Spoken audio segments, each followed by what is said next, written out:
All right, let's get right into it here. Market is down about 0.3% on the S&P. Looks like Nasdaq is pretty much flat. Semiconductor continues to push here. Russell 2000 is down. Biotech is up. Retail down. Looks like some of these guys are down. Tesla's down about 3.5% today. Crypto stocks are up here. Gold, silver miners are down. VIX popped a little bit. Let's stay with the environment ETF. Spider 65-minute chart here.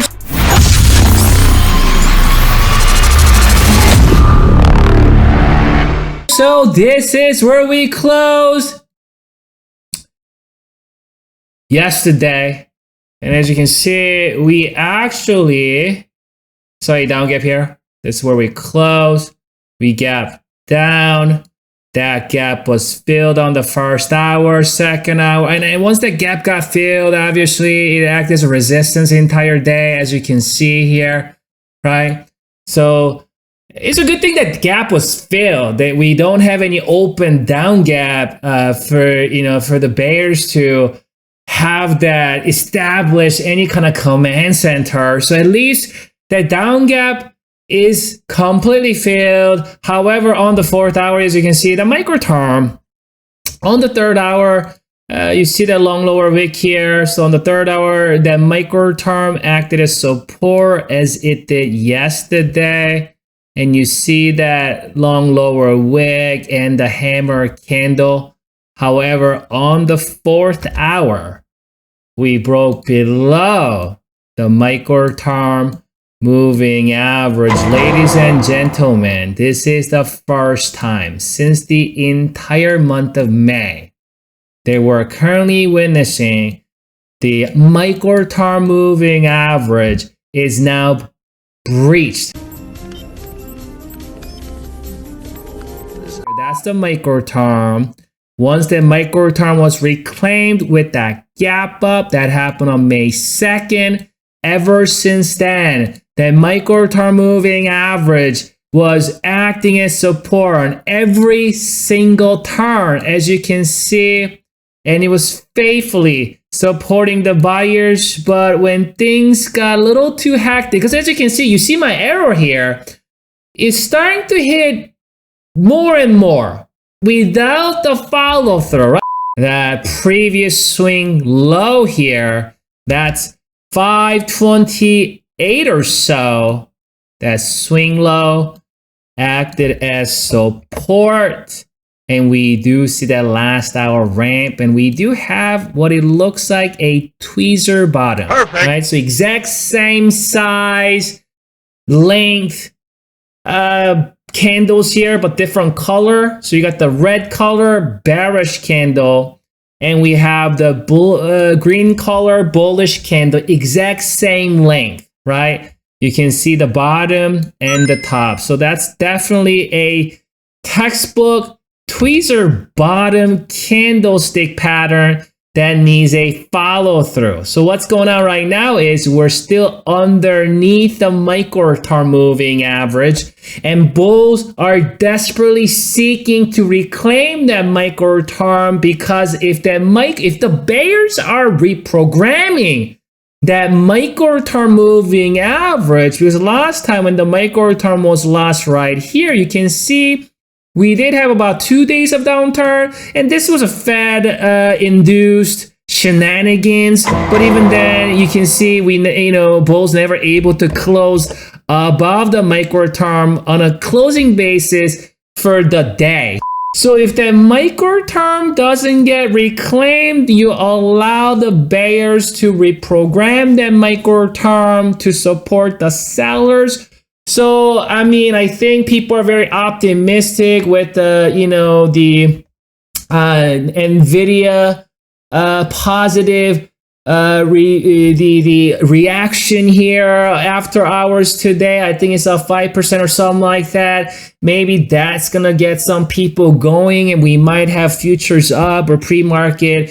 And if we do see a up gap above the micro term, and if we hold that up gap, and that will be the fastest way to reclaim that micro term and finally make a run to the upside. However, any sort of shenanigans like where it gaps up and fades super fast, not able to close above the micro term the first couple hours, we start coming down below the 528.28.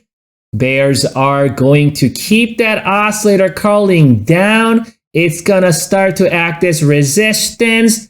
And with that oscillator bearish divergence in the picture, and you might be thinking that, well, last time when we did have a bearish divergence, the market actually stayed sideways. However, during that time, the micro term was never lost. You see that micro term, the price was above the micro term. This is what we call correcting through time. We corrected through time, allow the oscillator to come down and reset. Now it's a little bit different because we did see a little bit of whipsawing action here. You see right here, you see some whipsawing. When you start to see that oscillator whipsawing a little bit in this bearish divergence territory, you know that that there might be some shenanigans, especially we're back below the micro term. So I think it will be important how this market trades throughout the day tomorrow, the entire day tomorrow. We still do have a bearish divergence here. So if we start to see a shenanigan to the downside tomorrow in the first hour or so, there is the short-term moving average currently residing at, or currently traveling at 525.31. The short-term, as you can see, the green moving average did act as resistance there. And we have not retested that short-term moving average since this entire month. And there's the area, and that exact same area where the short-term moving average currently traveling at 525.31. That's the level coinciding with this up gap area. So that's gonna be like double support. Perfect. So if we do see that level, that's the level likely where we're gonna see some kind of buying activities. And I could see that, that oscillator coming down here, possibly retesting some of this level as possible. So, I'm gonna come back for you. We'll reassess the situation in your evening globe trading tomorrow.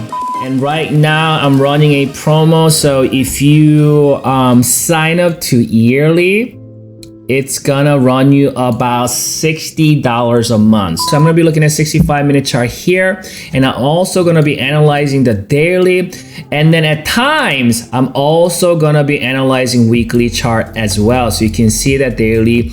So I'm gonna give you a total complete recap, analysis and forecast. With 65 minutes for sure, we're gonna be looking at more often, and then daily, on a daily basis, we're gonna be looking at daily as well, because daily is very, very important to understand where we are at in the midterm of sense. But what about the longer term, right? What about the primary term? That's what we're gonna do weekly. And in weekly chart, we're not gonna be analyzing it every day or every week, because weekly chart is gonna move so slow. But obviously, time to time, I'm gonna talk about it when I feel like it is time to talk more about weekly. So if you really wanna dive deeper into Spider focused in-depth daily updates, and I think this new feature that I've just started today, it's gonna help a lot of traders where you're gonna be able to see my 65-minute chart live from open to close. And obviously my take on where the oscillator is. And then they're gonna give you guys also email updates. It's gonna be midday update, post-market update, weekly videos. This is where I'm gonna talk about 65-minute chart, daily chart. Every video, 65-minute chart, daily chart, complete recap, analysis, which I'm gonna be talking about key support and resistance with moving averages. Again, 65-minute and the daily. Trend reversal signal, trend continuation signals, overbought, oversold. I think all of those signals came about in a very crucial levels, right? Very crucial levels. Again, this is a daily chart. The crucial bullish divergence signal came about in October 2022. There's a bearish divergence signal we talked about. There's another bearish. This is a daily chart, guys, and it's something that I don't share, right? I don't share with you guys this daily chart. Sometimes I do, but not in detail on X or on YouTube. There's a bearish divergence, and I think the crucial how I was able to call the low during 2024 October was, there was a primary to moving average here, You see that? You see this moving average? That's a primary, the pink, thick pink. Follow that thick pink here. This is daily chart. This is daily chart. Follow that thick pink. You see how it came down to that level before you went vertical for 5 months straight. Not only it came down to my primary term moving average, we also had a bullish divergence here on that oscillating. This is a daily chart, guys. So combining 65-minute chart analysis along with the daily chart, and I'm gonna give you a recap and forecast on the weekly, and time to time I'm gonna be giving you some special videos, special charts, whenever I feel that there's something else I want to talk about. I love analyzing this S&P 500. It's my favorite. I don't look for any trades unless I know exactly where the S&P 500 is. I do not look for different setups, or I don't go through any other indices or any of my positions. I don't even look at any other stocks until I figure out where the S&P 500 is gonna be. Once I understand the trajectory of the S&P, then I extend my analysis to the NASDAQ and semiconductor, and then I start looking at the broad market, and then I go out to individual equities and look for setup. That's how important I think the S&P 500 is. Most people don't realize.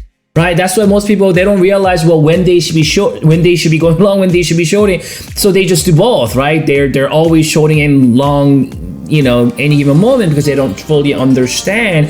And obviously in this type of market, last year and a half or so, it's been a very, very difficult market to short anyway. So you understanding, I think, where the S&P is, and I think that's going to really help as you navigate this market.